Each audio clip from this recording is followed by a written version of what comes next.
Astro பக்தி talk channel அனைத்து நேயர்களுக்கும் திண்டுக்கல் ஹரிஹரன் சர்மாவின் பணிவான வணக்கம். நாம் புது வருடத்திற்கு பலன் பார்க்கிறோம், தமிழ் வருடத்திற்கு பலன் பார்க்கிறோம், ஆங்கில வருடத்திற்கு பலன் பார்க்கிறோம். வருட கிரகங்களான சனி, குரு, ராகு, கேது இவை அனைத்திற்குமே பலன்களை பற்றி நாம் பேசிக்கொண்டு வருகிறோம்.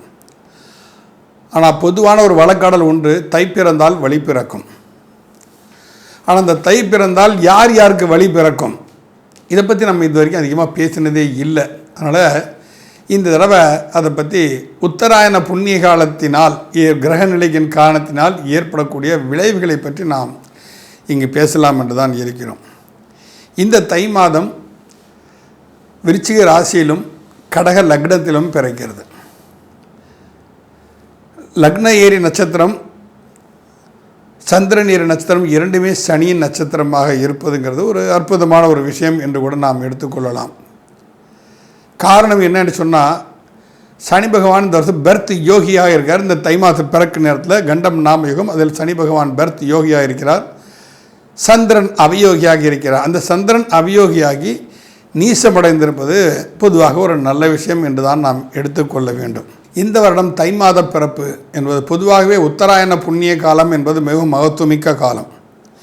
ஏன்னு கேட்டால், தட்சிணாயன புண்ணிய காலத்தில் முடியக்கூடிய நேரத்தில் இறைவன் மக்கள் தொகை, பூமியின் பாரத்தை குறைப்பான். பல உயிர் சேதங்கள் நடக்கும். உலகம் பூரா எங்கெல்லாம் என்னெல்லாமோ நடக்குது. நம்ம இந்தியாவில் நடந்தது தான் நமக்கு தெரியுது. அப்போது அந்த உத்தராயண புண்ணிய காலம் என்பது அப்போ சூரியன் துலா மாதம் சொல்லக்கூடிய ஐப்பசி மாதத்தில் நீசமாகி அதிலிருந்து சிறிதாக பலம் பெற்று அவர் மகர ராசியில் சந்திக்கக்கூடியதான் மகர சங்கராந்தி என்று நாம் எல்லாம் சொல்கிறோம்.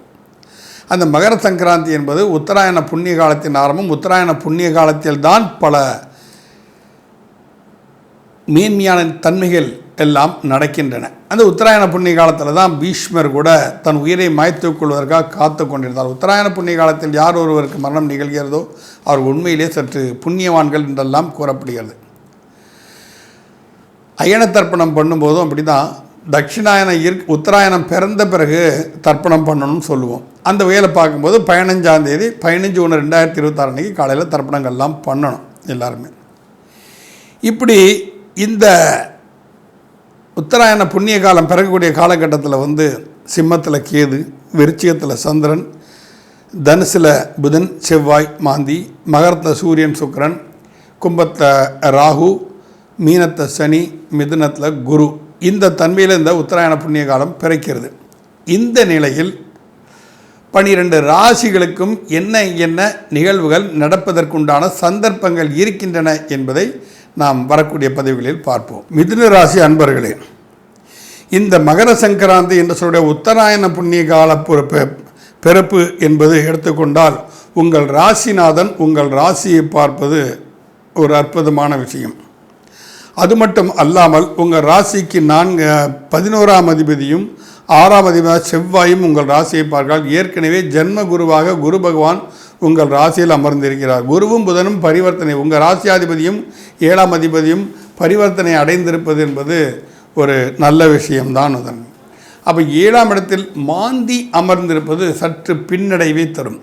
குடும்பத்தில் குழப்பங்கள், மனைவியோ கணவனோ நிச்சயமாக கருத்து வேறுபாடுகள் தோன்றத்தான் செய்யும். தான் என்ற எண்ணம் கண்டிப்பாக தலை தூக்கும். அதற்கு நீங்கள் வழி வகுத்துவிடக்கூடாது.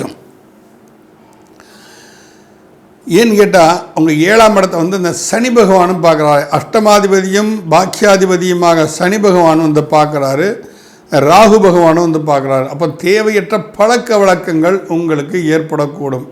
அந்த தேவையற்ற பழக்க வழக்கங்களினால் அவப்பெயர் ஏற்படும். மக்கள் மத்தியில் செல்வாக்கு குறைவதற்குண்டான தன்மைகள் கண்டிப்பாக இதில் வருகிறது. ஆக உங்கள் ராசிக்கு 3ஆம் இடம் என்று சொல்லக்கூடிய முயற்சி ஸ்தானத்தில் கேது பகவான் அமர்ந்திருப்பது காரிய தடைகளை ஏற்படுத்தும். அந்த காரிய தடைகளை ஏற்படுத்துவது என்பது சற்று ஒரு மனதளவில் உங்களுக்கு சில பாதிப்புகளை கண்டிப்பாக கொடுக்கும். ஆனால் இதெல்லாம் நீங்கள் கொஞ்சம் எச்சரிக்கை உணர்வோடு செயல்பட வேண்டிய ஒரு காலகட்டம்னு சொன்னால் மிகை ஆகாது.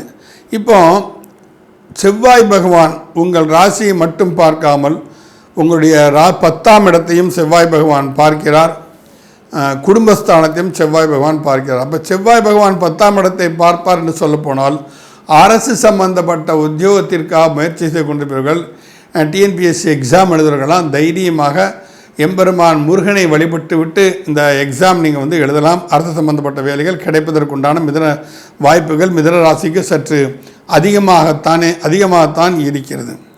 உங்கள் ராசிக்கு குடும்பஸ்தானாவே என்று சொல்லக்கூடிய சந்திர பகவான் 6ஆம் இடத்தில் போய் நீச்சமடைஞ்சிருக்காரு. 6ங்கிறது மறைவுஸ்தானத்தை போய் சந்திரன் நீச்சமானதெல்லாம் ஒரு விஷயமே அல்ல.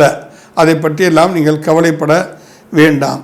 மேலும் உங்களது ராசிக்கு யோகாதிபதியே இந்த வருட பெர்த் யோகியாவதர மக்கள் தொடர்பு என்பது சற்று அதிகரிக்கும். உழைப்பில் நீங்கள் அதிக கவனம் செலுத்துவீர்கள். முன்னேறுவதற்குண்டான அத்தனை வழிபாடுகளையும் நீங்கள் கண்டிப்பாக செய்வீர்கள். ஜென்மகுரு இருந்து சற்று பாதிப்பை கொடுத்து கொண்டு இருந்தாலும் அதிலெல்லாம் வெற்றி பெற்று நீங்கள் முழுமையான நிலைக்கு நீங்கள் கண்டிப்பாக வருவீங்க. அது ஒரு அற்புதமான விஷயம்தான் அது. ஏன்னா உங்கள் ராசிக்கு 7ஆம் இடத்தை குரு பகவான் பார்க்குறது, திருமணம் என்பது கண்டிப்பாக நடக்கும். அந்த திருமணம் நடந்த பிறகும் நாள் பார்த்து முகூர்த்தத்தை குறியுங்கள். நல்ல நாள் பார்த்து நல்ல நேரம் பார்த்து முகூர்த்தத்துக்கு புஷ்கரண வாம்ச லக்னம்லாம் வர்றது அந்த மாதிரி நேரத்தை தான் மிதுன ராசிக்காரங்கள்லாம் வந்து முகூர்த்த தேதியை தாலி கட்டக்கூடிய நேரத்தை குறிக்கணும். அந்த ஒரு குறிப்பிட்ட சில டைம், அந்த ஒரு 13 நிமிஷம் 20 வினாடினா அந்த 13 நிமிஷம் 20 வினாடிக்குள்ளே நீங்கள் தாலியை கட்டிடணும். அந்த மாதிரி பண்ணணும். ஏதோ இன்றைக்கி லீவு நாள் அப்படின்னு நினச்சிக்கிட்டுலாம் நீங்கள் வந்து முகூர்த்த நாளாக இருக்குது, லீவு நாளாக இருக்குதுன்னா முதல்ல வந்து ஞாயிற்றுக்கிழமையில் விருந்துண்டால், வியாழன் ஞாயிறில் விருந்துண்டால் பகை வளரும்னு சொல்லியிருக்காங்க. ஆனால் இங்கே எல்லாமே ஞாயிற்றுக்கிழமை தான் பண்ணிகிட்ருக்காங்க. கேட்டால் அதெல்லாம் பார்த்தா முடியுமா சார் அப்படின்ட்டு போயிடுறாங்க. ஆனால் ஒரு பகை உணர்வுங்கிறது தானாக வளர்ந்து கொண்டு இருக்கும். அப்போ அதிலெல்லாம் வந்து நீங்கள் கொஞ்சம் எச்சரிக்கையோடு இருக்க வேண்டிய ஒரு காலகட்டம் அப்படின்னு நம்ம வந்து சொல்லலாம். இதில் வந்து விநாயகர் வழிபாடு மிகவும் அற்புத நற்பலன்களை கண்டிப்பாக உங்களுக்கு கொடுக்கும். முடிந்தால் பிள்ளையார்பட்டி சென்று வாருங்கள்.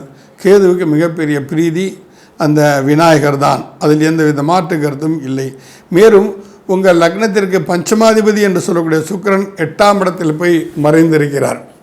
அது ஒரு ராஜகிரகம், பூர்வ புண்ணிய ஸ்தானாதிபதி. அப்போ பூர்வீக சொத்து விஷயத்தில் ஏதாவது பிரச்சனை இருந்தால் இப்பொழுது நீங்கள் கை வைக்க வேண்டாம். அதற்கு இந்த கிரகங்கள் மாறுபடும் தன்மையை பார்த்து நீங்கள் அதில் கை வைத்தீர்கள், அந்த பூர்வ புண்ணிய சொத்துக்கள் உங்களை விட்டு போகாமல் இருக்கும். அஷ்டமஸ்தானத்தில் சூரியன் மறைவதும் அவ்வளவு சாதகம் அல்ல. பொதுவாகவே வந்து ஒளி கிரகங்கள் என்று சொல்லக்கூடிய சூரியன் சந்திரனும் வந்து மறையக்கூடாது. இங்கே சூரியனும் உங்கள் ராசிக்கு 8 நிமிடம் மறையிறான், சந்திரனும் வந்து நீச்சமாய் போய் உட்கார்ந்துருக்கிறார். இது ரெண்டும் சற்று உங்களுக்கு ஒரு பின்னடைவை கண்டிப்பாக தந்து கொண்டிருக்கும். ஆக உங்கள் 7ஆம் இடத்தை சனி பார்ப்பது, ராகு பார்ப்பது, குரு பார்ப்பது, இவை அனைத்து தன்மைகளும் ஒரு நல்ல விஷயத்தை தான் இங்கு காட்டுகின்றன. அதனால் வந்து நீங்கள் மிதுன ராசிக்காரங்களை வந்து தயக்கமே இல்லாமல் தன்னுடைய நித்திய கடமைகளை இங்கே தாராளமாக செய்யலாம். உங்களுக்கு திருமண பாக்கியம் நெருங்கி வந்து விட்டது, கண்டிப்பாக நடக்கும். அதற்கு நீங்கள் என்ன செய்யணும் அப்படின்னு சொன்னால், திருவேதிக்குடி அப்படின்னு சொல்லிட்டு ஒரு கிராமம், தஞ்சாவூர்லேருந்து திருவையாறு போகிற பாதையில் கண்டியூருங்கிற ஊருக்கு பக்கத்தில் அந்த கிராமம் இருக்குது. அந்த திருவேதிக்குடி கிராமத்தில் போய் நம்ம இவருடைய அங்கே கோயிலில் பூஜை பண்ணோட இந்த மாதிரி திருமணத்தை நீங்கள் பூஜை பண்ணணும்னு சொன்னால் அவர் சில விஷயங்கள்லாம் சொல்லுவார். அதெல்லாம் வாங்கிட்டு வந்து கொடுத்தீங்கன்னா உங்களுக்கு கணித நற்பலங்கள் கண்டிப்பாக நடக்கும். நிச்சயமாக திருமணம் நல்ல முறையில் கைகூடும். மீண்டும் அடுத்த கடகராசியை சந்திப்போம். நன்றி, வணக்கம். கடகராசி நேயர்களே, உங்கள் ராசி தான் இந்த டிப் உங்கள் லக்னமாக இருக்குது. ஆனால் கடகராசி அதிபதியான சந்திர பகவான் 5ஆம் இடத்தில் நீச்சமாக இருப்பது ஒரு சின்ன பின்னடைவு. ஏன்னா ராசியாதிபதி இல்லை லக்னாதிபதியோ மறையக்கூடாது அல்லது நீச்சமாகக்கூடாது. அப்போ கடகராசிக்கு இது கொஞ்சம் எச்சரிக்கையுடன் இருக்க வேண்டிய ஒரு காலகட்டம் என்று சொன்னால் அது மிகையாகாது. இதற்கு பல காரணங்கள் இருக்குது. காரணம் என்னன்னு கேட்டால், 2ல் வந்து கேது குடும்பத்தில் ஒரு பிரிவினையை ஏற்படுத்தக்கூடிய ஒரு தன்மை. குடும்பத்திட்டு ஒதுங்கி இருப்போம், என்ன வாழ்க்கை இது அப்படிங்கிற ஒரு மனக்கசப்பு, மனக்கிலேசங்கள் ஏற்படக்கூடிய ஒரு காலகட்டம். 7ஆம் இடத்தில் சூரியன் சுக்கிரன் சேர்க்கை என்பது இல்லாளிடம் தகராறு பிரச்சனைகள், ஆணாக இருந்தால் கணவனிடமும், பெண்ணாக இருந்தால் ஆணாக இருந்தால் மனைவியிடமும், பெண்ணாக இருந்தால் கணவனிடமும் பிரச்சனைகள் செய்யக்கூடிய ஒரு அதீத காலகட்டமாக இருக்கும். அப்போ 7ஆம் அதிபதியே மாரகாதிபதியாகி அவர் உங்கள் ராசிக்கு, உங்கள் கடக ராசிக்கு பாக்கியஸ்தானத்தில் இந்த மகர சங்கராந்தி காலத்தில் உத்தராயண புண்ணிய காலம் பிறக்கக்கூடிய காலத்தை சனி பகவான் அங்கே சஞ்சரிச்சுக்கிட்டு இருக்கிறார். அவன் திருமண தாமதம் ஏற்படுவது புதுசாக திருமணம் செய்தவர்கள், இந்த குழந்தைகளுக்கு திருமணத்திற்காக பார்த்து கொண்டிருப்பவர்கள் கடகராசிக்காரர்களுக்கு திருமண தாமதம் இந்த வருடம் ஏற்படுவதற்கு சாத்தியக்கூறுகள் நிறையவே இருக்கின்றன. இந்த குரு கோச்சார ரீதியாக பயிற்சி ஆகும்போது அது சில நற்பலன்களை கண்டிப்பாக செய்யும். அதெல்லாம் ஜோதிடத்தை அந்த டேட் வைஸெல்லாம் கேட்டு வச்சுக்கிட்டிங்கன்னா நிச்சயமாக நல்லாயிருக்கும். கோச்சார கிரக பரிவர்த்தனை என்று சொல்லக்கூடிய விஷயம் அப்புறம் 7ஆம் இடத்துல சுக்கிரன் சூரியன் சேர்க்கை, உயிரணுக்கள் உங்கள் உடலில் குறைவதற்குண்டான சாத்தியக்கூறுகள். சூரியனோட சுக்கிரனை அஸ்தங்கம் ஆயிடுறார். அப்போ சுக்கிரன் அஸ்தங்கம் ஆனாச்சினாலே விந்தணுக்களில் உயிரற்ற தன்மை ஏற்படுவதற்கு சாத்தியக்கூறுகள் இருக்கின்றன.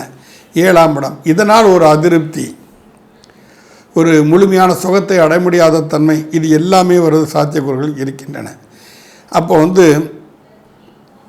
8ஆம் இடத்துல ராகு வேற உட்கார்ந்துருக்கார். அஷ்டமத்து ராகு இல்லாத கஷ்டத்தையும் மட்டுமல்ல, அதற்குண்டான நல்ல அனுபவத்தையும் அவர் கொடுக்கக்கூடியவர் அந்த ராகு பகவான். 8ஆம் இடத்தில் ராகு இருந்தால் என்றைக்குமே அந்த ராகு திசை வரப்போகிறது கிடையாது. ஆனால் ராகு புத்தி ஒவ்வொரு திசையிலையுமே வரும். அந்த காலகட்டத்தை உணர்ந்து, அந்த காலகட்டத்தில் இந்த ராகு புத்தி வரக்கூடிய காலகட்டங்களில் சற்று எச்சரிக்கை உணர்வோடு நீங்கள் செயல்பட்டீர்களேயானால் அது உங்களுக்கு அதீத நற்பலங்கள் கண்டிப்பாக நடக்கும். ராகுவினால் ஏற்படக்கூடிய பாதிப்புகள் குறையும். அதே சமயம் 2ஆம் இடத்தில் இருக்கக்கூடிய கேது, 2ஆம் இடத்தில் இருக்கக்கூடிய கேது பல தடைகளை உங்களுக்கு கொடுத்து கொண்டு தான் இருப்பார்.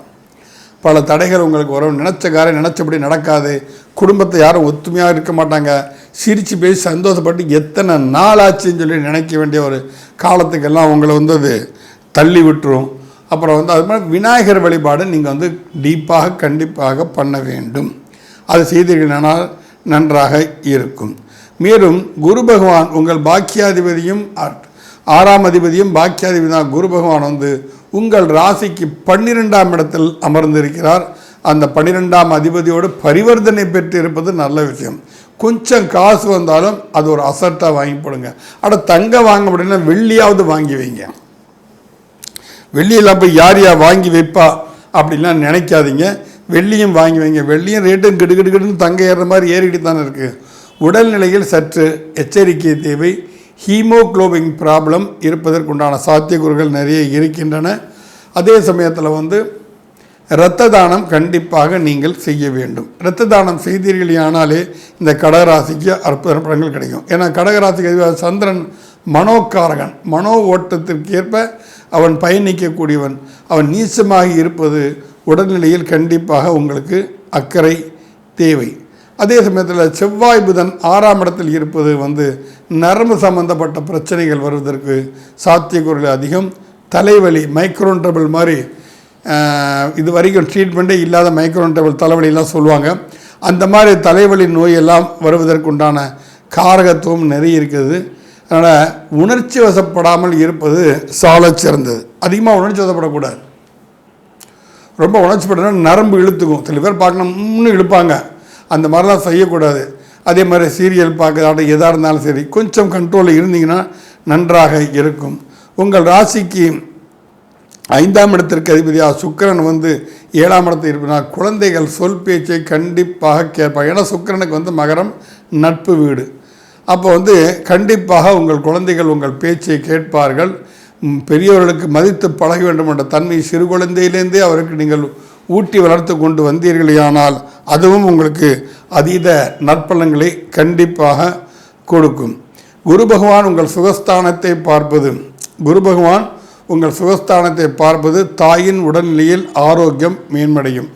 அதே சமயத்தில் 8ஆம் இடத்தையும் பார்க்குறாரு, 6ஆம் இடத்தையும் பார்க்குறாரு. 6, 8 குரு பகவான் பார்ப்பதால் அது கண்டிப்பாக நீங்கள் நோய் நொடிகளிலிருந்து உங்களுக்கு விலக்கு கண்டிப்பாக கொடுக்கப்படும்.